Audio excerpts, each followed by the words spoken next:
बहुत बड़ी घटना नेपाल में हुई है, हम सब जानते हैं। और बहुत कैजुअल्टीज़ हुई हैं, बहुत लोग मिसिंग हैं और बहुत बड़ी त्रासदी हुई है। ये एक आई ओपनर भी होना चाहिए हम लोगों के लिए, क्योंकि चाइना ने बहुत सारे डैम्स तिब्बत रीजन में बना रखे हैं, बना रहा है और बहुत बड़े पैमाने पर इंफ्रास्ट्रक्चर का डेवलपमेंट कर रहा है। भारत की ब्रह्मपुत्रा एक बहुत बड़ी नदी है जो तिब्बत से होते हुए अरुणाचल में घुसती है और उसके बाद असम से होते हुए बांग्लादेश चली जाती है। इसके ऊपर 60,000 मेगावाट बिजली पैदा करने वाला डैम चीन बना रहा है और बहुत सारी जानकारी जो है वो गोपनीय है। हाइड्रोग्राफिक डेटा वो हमसे शेयर नहीं करता है, तो हम काफ़ी अंधेरे में हैं उसको लेकर। तो क्या इस डैम के साथ साथ और जो छोटे डैम्स हैं या ग्लेशियर लेक्स हैं जिनके फटने से ये नेपाल में त्रासदी हुई, क्या ऐसी लेक्स को चाइना वेपनाइज कर सकता है? क्या भारत के खिलाफ इस्तेमाल कर सकता है? इसके ऊपर आज चर्चा करते हैं और इसके ऊपर मैंने बनाए हैं 5 सवाल और उन 5 सवालों के उत्तर और उसी को लेकर हम डिस्कस करेंगे। तो सबसे पहला सवाल ये है, could China have warned Nepal? तो सबसे पहली बात तो ये उठ के आती है कि क्या चाइना नेपाल को वार्निंग दे सकता था? इतनी बड़ी घटना हुई तो वार्निंग दी जा सकती थी। नेपाल के अंदर तो इस तरीके की बातें उठ रही हैं कि चाइना ने जान के नेपाल को वार्निंग नहीं दी और ये भी कह रहे हैं कि इस पूरे नुकसान का जो बोझ है वो शी जिनपिंग के कंधे पर है। तो लाइए इसको पहले अपन लॉजिकली एनालाइज कर लेते हैं। सबसे पहली बात, if the disaster originated in Tibet, did China have enough information to warn Nepal? यानी कि क्या चाइना के पास एक्चुअल में इंफॉर्मेशन थी नेपाल को बताने के लिए? तो एक जो पहला जो फैक्ट है वो ये है कि इवेंट बहुत तेजी से घटित हुआ, घटना बहुत तेजी से घटित हुई और आइस रॉक एवलांच ने एक टेम्परेरी रिवर ब्लॉकेड पैदा किया, जिससे एक टेम्परेरी बांध बन गया और जब पानी का स्तर बढ़ा तो वो बांध टूटा और बहुत बड़े पैमाने में पानी जो है वो नदी के रास्ते नीचे आया। एक इस तरह की त्रासदी उत्तराखंड में भी हुई थी, जहां पर ग्लेशियर लेक के फटने से एक बहुत भीषण त्रासदी उत्तराखंड में भी हुई थी कुछ समय पहले, कुछ साल पहले। अब त्रिशूली नदी के अंदर 9 मीटर पानी का स्तर, जल स्तर बढ़ गया और ये पूरी घटना जो है सिर्फ मात्र 30 मिनट के अंदर हुई। अब इसको आप मात्र 30 मिनट भी कह सकते हैं और इसको आप 30 मिनट में हुई, तो इतना सारा समय था आपके पास, आधा घंटा, इसको ऐसे भी बोल सकते हैं। फिर एग्जैक्ट ट्रिगर और सीक्वेंस अभी इन्वेस्टिगेशन के अधीन है, अभी उसके ऊपर और शोध हो रहा है कि क्या ट्रिगर रहा और कैसे ये हुआ। नेपाल का कहना है कि इंफॉर्मेशन जो चीन की तरफ से आई, जब तक वो आई तब तक खेल हो चुका था, फ्लड्स आ चुके थे। तो इसमें मेरा टेक क्या है? My take over here is, the issue is not whether China can monitor the Himalayas. मतलब कि चाइना क्या हिमालयस की मॉनिटरिंग कर सकता है, ये मुद्दा नहीं है। मुद्दा है कि क्या चाइनीज को ये पता था, और अगर पता था तो वो नेपाल को उसने क्यों नहीं बताया। The issue is whether it knew, and if it knew, when Nepal was told. Nepal को कब बताया या क्यों नहीं बताया। तो ये सीन है और यहाँ पर आप देखें, ये चाइनीज़ टेरिटरी है और इस इलाके में यहाँ पर ये घटना घटी है। तो डिज़ास्टर का ओरिजिन जो है वो तिब्बत में हुआ है और फिर जैसे ये दिखा रहे हैं पहाड़ के ऊपर ये ग्लेशियर है, ग्लेशियर टूटा, उसके बाद ये नीचे इस लेक के अंदर आया और इसका मुहाना जो डेब्रीज आई उससे मुहाना भर गया और एक स्टेज आई जब उसके बाद में वो बांध फूटा। और ये वो तस्वीर है जो आपको नेपाल से दिखती है और क्या उसने तबाही का मंजर जो है वहाँ पर पेश किया। अब आते हैं अगले स्लाइड पर। अगला सवाल है सवाल नंबर 2। वो कहता है कि डिड चाइनीज टेक्नोलॉजी फेल और डिड द इंफॉर्मेशन फेल, यानी कि क्या चाइनीज की टेक्नोलॉजी फेल हुई है या इंफॉर्मेशन फेल हुई है। तो इसका एनालिसिस करते हैं। ये कहता है कि चाइना के पास दुनिया की सबसे एडवांस सैटेलाइट्स हैं, रिमोट सेंसिंग और हाइड्रोलॉजिकल मॉनिटरिंग कैपेबिलिटीज भी दुनिया के अंदर सबसे उन्नत हैं। लेकिन detecting a hazard is not same as predicting. कहने का मतलब है कि एक घटना इतनी तेजी से जो घटित हुई है उसको डिटेक्ट करना इतना आसान नहीं है जितना कि प्रिडिक्ट करना। इस विचार के हिसाब से कि प्रिडिक्ट करना आसान है और डिटेक्ट करना मुश्किल है, इसके ऊपर मतभेद हो सकता है, आप इससे सहमत हो सकते हैं, नहीं सहमत हो सकते हैं। But exactly when will catastrophically it will fail, यानी कि कोई भी ऐसी सिचुएशन, कोई ग्लेशियर कब फेल होगा, ये तो वैसे भी कोई प्रिडिक्ट नहीं कर पाएगा। तो क्या 3 पॉसिबिलिटीज हो सकती हैं। पॉसिबिलिटी नंबर 1 कि टेक्नोलॉजी इसको डिटेक्ट नहीं कर पाई, ये एक पॉसिबिलिटी है, जेन्युइन लिमिटेशन है और टेक्नोलॉजी की भी लिमिटेशन हो सकती है। तो चलिए ठीक है, मान लेते हैं कि technology could not detect it, ये एक argument number 1। Argument number 2, technology detected precursors but could not predict failure, यानी कि उसको टेक्नोलॉजी से कुछ संकेत जरूर मिले लेकिन फेलियर कब होना है उसकी प्रिडिक्शन नहीं कर पाया। ये दूसरा आर्ग्यूमेंट हो सकता है जो ये ऊपर हमने बात करी। तीसरा argument, information existed but wasn't shared in time, यानी कि इंफॉर्मेशन थी लेकिन समय रहते उसको शेयर नहीं किया गया।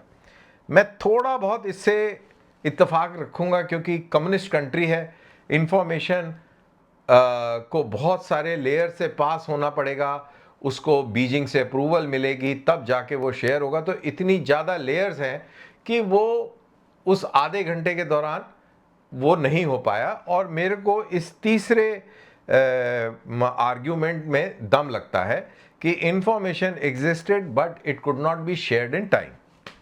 अब ये आप देख रहे हैं कि ये सैटेलाइट है, रिमोट सेंसिंग सैटेलाइट और हाइड्रोलॉजिकल मॉनिटरिंग सिस्टम्स, ये एक डिपिक्शन है, ग्राफिकल डिपिक्शन। अब बात करते हैं नेपाल की कंसर्न की। नेपाल की कंसर्न है कि information reportedly reach Nepal only after floods had cross the border.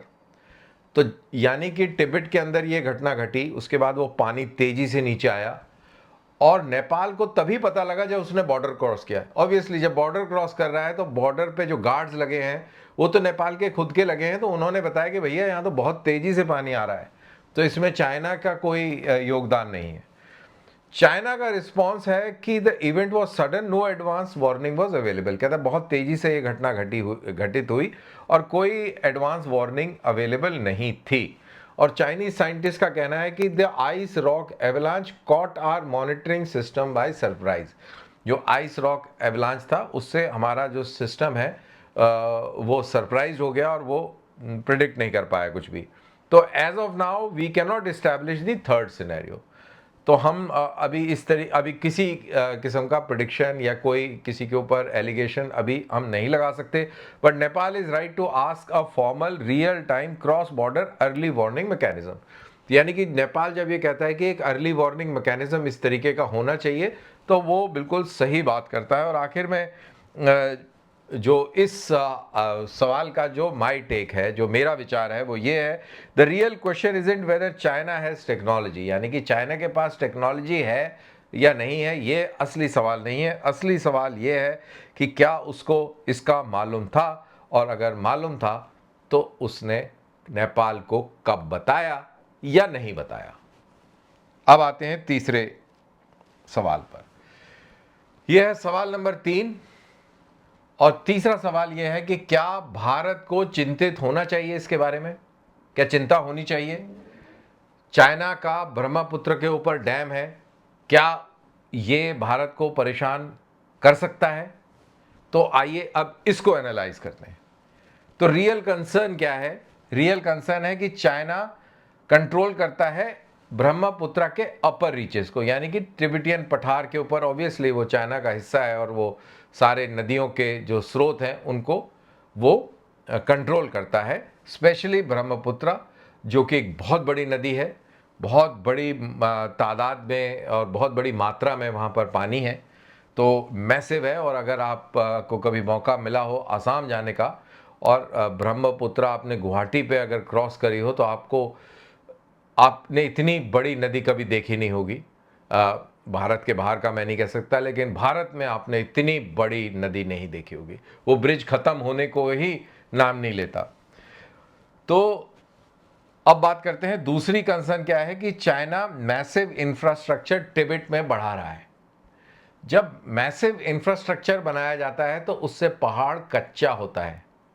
इसका सिग्निफिकेंस ये है, क्योंकि इंफ्रास्ट्रक्चर बनाने के लिए आपको डायनेमाइट्स का इस्तेमाल करना पड़ता है, पत्थरों को तोड़ना होता है और फिर बाकी की कार्रवाई करनी होती है, चाहे रोड हो, चाहे बिल्डिंग हो, चाहे डैम्स हो। तो ये कार्रवाई करने से पहाड़ कमज़ोर होता है, कच्चा होता है और भूस्खलन की स्थितियां जो हैं काफ़ी कॉमन हो जाती हैं। यही चीज़ ये आर्ग्यूमेंट हम उत्तराखंड में और हिमाचल में भी सुनते हैं जब हमारे यहाँ पे कोई इस तरीके की सिचुएशन होती है। तीसरा कंसर्न है कि China possesses crucial information on flows, reservoirs, rainfall, glaciers and hazard. यानी कि जो अहम जानकारियां हैं, हाइड्रोलॉजिकल जानकारियां हैं, रेनफॉल की जानकारी है, ग्लेशियर्स की जानकारी है और हाइड्रोलॉजिकल जानकारियां जो भी हैं उस इलाके की, वो चीन अपने पास रखता है और वो हमसे शेयर नहीं करता है। अब इस वाली स्लाइड पे आ जाते हैं। ये गूगल इमेज है जिसके अंदर ये ब्रह्मपुत्र ऐसे करके क्रॉस हो रही है। मैप एक्यूरेट नहीं है, इसके लिए मैं माफ़ी चाहता हूँ। ये यारलुंग ज़ैंगपो, ये है ब्रह्मपुत्र का नाम तिब्बत में। ये तिब्बत में यहाँ से आ रही है, नीले रंग से दर्शाया गया है। 30% ब्रह्मपुत्र का जो ओरिजिनल, मतलब कि only 30% of Brahmaputra total flow originates इन तिब्बत, यानी कि तिब्बत के अंदर 30% फ्लो जो है वो ब्रह्मपुत्र का तिब्बत में है और उसके बाद वो इंडिया में एंटर होती है। तो इंडिया के अंदर एंटर होने के बाद में बहुत थोड़ा सा ही एरिया कवर करती है। ये AI द्वारा बनाई गई स्लाइड है। ये जो नदी है मैं इसको और क्लियर करता हूँ। ये हो गई कहानी। अब आप ये देख रहे हैं कि ये रिवर आ रही है, ये रिवर आके और ये ऐसे करके आती है अरुणाचल से, यहाँ से अंदर घुसती है और फिर ये आसाम का इलाका है, ऐसे जाके और फिर ये नीचे को उतरती है। ये जो है ये गलत डिपिक्शन है। तो बहरहाल, तो मेरे को लगा कि थोड़ा सा मैं इसको क्लियर कर ही दूं, जब पेन है अपने पास तो कोई क्या इशू है। अब चाइना यहाँ पर एक बहुत बड़ा, दुनिया का सबसे बड़ा डैम बना रहा है यारलुंग ज़ैंगपो पर, that is Brahmaputra in Tibet. Information gap बिल्कुल रियल है। चाइना ने आखिरी बार हमसे डेटा शेयर किया था 2022 में। ये अग्रीमेंट डेटा शेयरिंग का एक्सपायर हो गया था 2023 में और भारत ने 2026 में फिर आग्रह किया है चीन के साथ में कि आप जो है हाइड्रोलॉजिकल डेटा भारत के साथ शेयर करना शुरू करें। भारत की पाकिस्तान के साथ चाहे कितनी ही दुश्मनी हो जाए, चाहे कुछ भी हो जाए, लेकिन भारत ये डेटा पाकिस्तान को शेयर करता है जो हमारी नदियां वहां जाती हैं। लेकिन चीन हमारे साथ ऐसा नहीं करता है। तो कहने का मतलब है कि सारे हमारे जैसे अच्छे लोग नहीं हो सकते। अब इसमें माई टेक क्या है, मेरा क्या विचार है इसमें। भारत का एक सेंचुरी ओल्ड रिलायंस है चाइना के डेटा के ऊपर, जो तिब्बत से ओरिजिनेट होता है। इसको तकरीबन 100 साल हो गए अंग्रेजों के टाइम से, और यही एक हमारी स्ट्रेटेजिक वल्नरेबिलिटी है। हमें इंडिपेंडेंट इंटेलिजेंस चाहिए, ना कि डिपेंडेंस। अब पांचवा सवाल भी देखते हैं, उसके बाद मैं आपको बताऊंगा कि ये कितना अहम है और ये भारत के लिए स्ट्रेटेजिकली वल्नरेबल क्यों है। तो आखिरी सवाल पे नज़र डालते हैं कि how could China weaponise dam and water, यानी कि चाइना इसको कैसे वेपनाइज कर सकता है। China cannot turn off Brahmaputra, यानी कि चाइना वहाँ ब्रह्मपुत्र का नल तो बंद नहीं कर सकता कि भाई अभी ब्रह्मपुत्र बंद, तो ऐसा तो होगा नहीं, वो तो रोक नहीं सकता। लेकिन बड़े बड़े डैम बना सकता है, इंफॉर्मेशन को कंट्रोल कर सकता है, ठीक उसी तरीके से जैसे नेपाल को इंफॉर्मेशन नहीं मिली और इतनी बड़ी त्रासदी घटी। और बहुत सारे स्ट्रेटेजिक लीवरेज का इस्तेमाल कर सकता है, ब्लैकमेल कर सकता है और बहुत सारी चीज़ें कर सकता है इस डैम और डैम के पानी से धमका सकता है। अब 4 तरीके से इसको हथियार के तौर पर इस्तेमाल कर सकता है। सबसे पहला, सडन रिलीज ऑफ वाटर, हमको धमका सकता है कि भाई ये चीज़ मानो नहीं तो हम ये पूरा पानी छोड़ देंगे। तो पूरा पानी छोड़ने का मतलब है कि पूरा असम बह गया। दूसरा है होल्डिंग वाटर बैक, जब गर्मियों का सीज़न है, बारिश कम हो रही है, आपकी खेती डिपेंडेंट है, लोगों के पीने का पानी डिपेंडेंट है, आप पानी पूरी तरह रोक दें, आपका गला घोंट दें। That is second. Third is information denial, आपको इंफॉर्मेशन ही ना दें और चुपचाप बैठे रहें। कोई ऐसे ग्लेशियर फटे और जैसे नेपाल के केस में हुआ है, बैठे रहे तो आपका नुकसान होगा। तो ये भी एक तरीका है। चौथा है कि इंफ्रास्ट्रक्चर का एक कैस्केडिंग रिस्क है। आप बेतहाशा इंफ्रास्ट्रक्चर बनाएंगे, पहाड़ कमज़ोर होगा तो भूस्खलन की घटनाएं बढ़ेंगी और उससे ग्लेशियर टूटने की और डेब्रीज के नीचे आने की बहुत बड़ी संभावना हो जाती है, जिससे कि नुकसान काफ़ी गंभीर हो सकता है। अब ये चौथा जो पॉइंट है ये डेलिब्रेट नहीं है, लेकिन ये कोलैटरल है कि आप तो बना रहे हैं डैम और रोड और वो, लेकिन इसका कोलैटरल हो रहा है। अब ग्लेशियर लेक्स एक नेचुरल ये मल्टीप्लायर है। जैसा हमने देखा नेपाल के केस में और हमारे केस में उत्तराखंड में भी पहले देखा हमने कि ग्लेशियर रिट्रीट करता है, यानी कि जब गर्मी होती है तो ग्लेशियर सिकुड़ता है, लेकिन लेक बड़ी हो जाती है और क्योंकि गर्मी बढ़ी तो ग्लेशियर की आइस जो है कमज़ोर हो जाती है, तो वो आइस का एवलांच आ जाता है और एवलांच के साथ साथ वो काफ़ी सारी डेब्री, पत्थर और मिट्टी को भी साथ में लेके आता है और वो आके पानी में आता है, लेक में आता है और लेक में इतनी ज़ोर से तेज़ी से आता है कि जो लेक का मुहाना है वहाँ पर वो पूरा इकट्ठा हो जाता है, जमा हो जाता है। यानी कि बड़े बड़े पत्थर जो आते हैं वो इतनी स्पीड से आए और लेक में आने के बाद बहे और उसके बाद में मुहाने में अटक गए, तो एक डैम बन गया। लेकिन उसकी भी लिमिटेशन है, पानी बढ़ता जाएगा और जब पानी उस डैम के ऊपर से चलना शुरू करेगा, कच्चा है, पत्थर है, मिट्टी है, तो फिर उसको काटना शुरू करेगा और एक टाइम आएगा कि ये पूरी तरह से ये जो आर्टिफिशियल डैम है टूट जाएगा और लेक का सारा पानी नीचे आ जाएगा और आपको तबाह कर देगा। तो ये तो रही पूरी कहानी कि इसको कैसे वेपनाइज किया जा सकता है। अब बात करते हैं कि एक्चुअल में क्या होगा अगर भारत की चीन के साथ तनातनी होती है या युद्ध होता है। तो उसको सिर्फ इस डैम के दरवाजे खोल देने, पूरा पानी नीचे असम में पानी आने का मतलब ये है बाढ़। अब कोई कहेगा जी असम में तो हर साल बाढ़ आती है, लोगों को पता है कैसे रहना है। बात वो नहीं है। जो आपकी रोड्स हैं वो पानी में डूब जाएंगी। पुल आपने देखा नेपाल में कैसे कागज के पुल की तरह बह गया। आपके बड़े बड़े स्ट्रेटेजिक पुल टूट जाएंगे, रेल संपर्क खत्म हो जाएगा।